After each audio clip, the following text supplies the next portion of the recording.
മാനാഭിമാനങ്ങൾക്ക് ഭംഗമുണ്ടാകും, കീർത്തിക്കും മങ്ങലേൽക്കുന്നതാണ്. എന്നാൽ പ്രാഥമിക വിദ്യാഭ്യാസം നേടുന്ന വിദ്യാർത്ഥികൾക്ക് അവഗണിക്കുന്ന സന്ദർഭങ്ങളും ഉണ്ടായേക്കാം.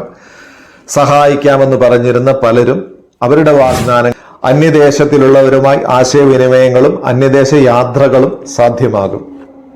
ദോഷങ്ങൾക്ക് പരിഹാരമായി പക്കപ്പിറന്നാൾ തോറും സ്ഥാനഭ്രംശം മുതലായ തൊഴിൽ സംബന്ധമായ ചില ബുദ്ധിമുട്ടുകൾ ഉണ്ടായെന്നവരും ജാഗ്രത വേണം.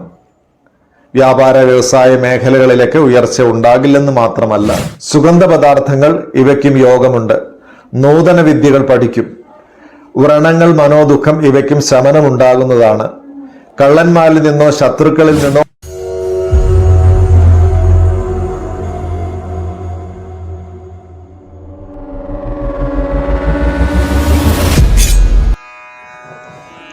നമസ്തേ, ഞാൻ വിഷ്ണു. എല്ലാവർക്കും പ്രീസ്റ്റി ചാനലിന്റെ പുതിയൊരു എപ്പിസോഡിലേക്ക് സ്വാഗതം. ചിങ്ങക്കൂറ്, മകം പൂരം ഉത്രത്തിൽക്കാല ചിങ്ങക്കൂറുകാർക്ക് ഭാഗ്യത്തിൽ നിന്ന് വ്യാഴം കർമ്മത്തിലൂടെ സഞ്ചരിക്കുന്ന ഒരു സമയമാണ് 2024 മെയ് മാസം 1 മുതൽ 2025 മെയ് മാസം 14 വരെയുള്ള ഒരു വർഷക്കാലം.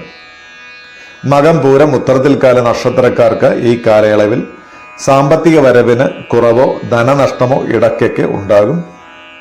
സർവകർമ്മങ്ങൾക്കും തടസ്സമുണ്ടാകും. സുഖത്തിന് ഹാനിയുണ്ടാകും.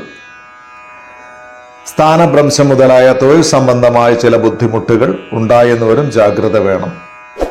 വ്യാപാര വ്യവസായ മേഖലകളിലേക്ക് ഉയർച്ച ഉണ്ടാകില്ലെന്ന് മാത്രമല്ല, ചുരുക്കം ചില സാമ്പത്തിക ബാധ്യതകളിലും ചെന്ന് പെട്ടെന്ന് വരാം. നിദ്രാസുഖം കുറയും. വിദ്യാർത്ഥികൾക്ക് പഠനകാര്യങ്ങളിലും മത്സര പരീക്ഷകളിലും വേണ്ടത്ര ശോഭിക്കുവാൻ കഴിഞ്ഞെന്ന് വരുന്നതല്ല. മാനാഭിമാനങ്ങൾക്ക് ഭംഗമുണ്ടാകും, കീർത്തിക്കും മങ്ങലേൽക്കുന്നതാണ്. എന്നാൽ പ്രാഥമിക വിദ്യാഭ്യാസം നേടുന്ന വിദ്യാർത്ഥികൾക്ക് വിദ്യാ പുരോഗതിയും വാക്സാമർഥ്യവും ഉണ്ടാകുന്നതാണ്. ഇടയ്ക്കൊക്കെ അല്പാൽപമായ ധനലാഭവും ഭോഗസുഖവും ലഭിക്കും. ശത്രുക്കൾക്ക് നാശവും സംഭവിക്കുന്നതാണ്. കാർഷിക മേഖലയിൽ പ്രവർത്തിക്കുന്നവർക്ക് കാർഷിക കാര്യങ്ങൾക്കായി കൂടുതൽ പണം വിനിയോഗിക്കാതിരിക്കുന്നതും പുതിയ കാര്യങ്ങൾ തുടക്കം കുറിക്കാതിരിക്കുന്നതും ധനനഷ്ടം കുറയ്ക്കും. നിങ്ങളുടെ കീഴ്ജീവനക്കാരോ നിങ്ങൾക്ക് വേണ്ടി ദാസ്യവൃത്തി ചെയ്യുന്നവരോ നിങ്ങളുടെ ആജ്ഞകളെ അവഗണിക്കുന്ന സന്ദർഭങ്ങളും ഉണ്ടായേക്കാം. സഹായിക്കാമെന്ന് പറഞ്ഞിരുന്ന പലരും അവരുടെ വാഗ്ദാനങ്ങൾ പിൻവലിച്ചേക്കാം. പിതൃകർമ്മങ്ങളിൽ പങ്കെടുക്കും. വിമാന ജോലിക്കാർക്ക് അത്ര അനുകൂലമായ സമയമായിരിക്കില്ല. സ്റ്റോക്ക് എക്സ്ചേഞ്ചുകളിൽ നഷ്ടസാധ്യതയും പരാജയഭീതിയും ഉണ്ടാകുന്നതാണ്.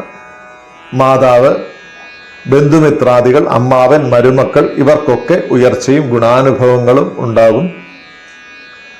ഗൃഹനിർമ്മാണത്തിലെ തടസ്സങ്ങൾ നീങ്ങും. വാഹനങ്ങൾ, നാൽക്കാലികൾ ഇവ വാങ്ങുകയോ ഇവയെ കൊണ്ടുള്ള ഗുണാനുഭവങ്ങൾ അനുഭവത്തിൽ വരികയോ ചെയ്യുന്നതാണ്. ഗൃഹം മോടിയാക്കും. പൂന്തോട്ടങ്ങൾ നിർമ്മിക്കും. ഭൂമി, സുഗന്ധ പദാർത്ഥങ്ങൾ ഇവയ്ക്കും യോഗമുണ്ട്. നൂതന വിദ്യകൾ പഠിക്കും. വ്രണങ്ങൾ, മനോദുഃഖം ഇവയ്ക്കും ശമനമുണ്ടാകുന്നതാണ്. കള്ളന്മാരിൽ നിന്നോ ശത്രുക്കളിൽ നിന്നോ ഉപദ്രവങ്ങൾ ഉണ്ടായാൽ പോലും അവയിൽ നിന്നൊക്കെ നിങ്ങൾ അത്ഭുതകരമാംവിധം രക്ഷ നേടുന്നതാണ്. അന്യദേശത്തിലുള്ളവരുമായി ആശയവിനിമയങ്ങളും അന്യദേശ യാത്രകളും സാധ്യമാകും. ദോഷങ്ങൾക്ക് പരിഹാരമായി പക്കപ്പിറന്നാൾ തോറും ശ്രീരാമസ്വാമിക്ക് പാൽപായസ നിവേദ്യം, നെയ്വിളക്ക് ഇവ നടത്തുകയും ഹനുമാൻ സ്വാമിക്ക് അവൽ നിവേദ്യം, തേനഭിഷേകം ഇവയും ഗണപതിക്ക് നാളികേര സമർപ്പണവും നടത്തേണ്ടതാണ്. ദോഷാധിക്യമുള്ള ആളുകൾ നിങ്ങളുടെ നാളും പേരും താഴെ കമന്റ് ബോക്സിൽ കമന്റ് ചെയ്യുകയാണെങ്കിൽ എൻ്റെ നിത്യേനയുള്ള പൂജയിലും പ്രാർത്ഥനയിലും നിങ്ങളെയും ഉൾപ്പെടുത്തുന്നതാണ്.